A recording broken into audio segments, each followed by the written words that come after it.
মাতা পিতা যদি সহি আকীদা না থাকে তাদের আল্লাহ সুবহানাহু ওয়া তাআলা ক্ষমা করবেন?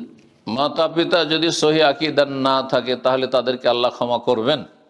সহি আকীদা না থাকে দুটো ব্যাখ্যা হতে পারে। একটা হচ্ছে বড় শিরকি কুফরি আকীদাই ছিল, মাজারে সিজদা করতো, মাজারে খাসি মোরগ জবাই করতো, আর মাজারে গিয়েছে রোগের আরোগ্য চাইতো বা এটা বিশ্বাস করতো যে ওলি আউলিয়া দিতে পারে, তাহলে বড় শিরকি আকীদাই ছিল। তাদের জন্য তো যদি দোয়া ইস্তেগফার করেন তবু আল্লাহ মাফ করবে না।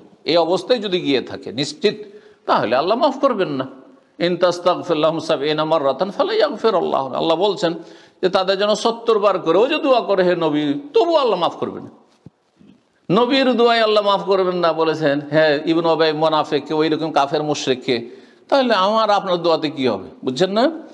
কিন্তু যদি আর এক শ্রেণীর বেদাতি হয়, সহি আকীদার নয়, মানে হয়তো মিলাদ করতো, নিয়ত পড়তো, বিভিন্ন বেদাতে জড়িয়ে ছিল, কিন্তু বড় শিরকি আকীদাই ছিল না, বড় শিরকি আকীদাই ছিল না, বিভিন্ন বেদাতে জড়িয়ে ছিল, তারাও বিভ্রান্ত ছিল, কিন্তু তাদের জন্য দোয়া করা যাবে। যেমন মুসলিম সমাজের চোর ডাকাতের জন্য দোয়া করা যাবে, ফাঁসেকের জন্য, পাপিষ্টের জন্য দোয়া করা যাবে, ওইরকমই দোয়া করা যাবে, কোনো অসুবিধা নেই। জি।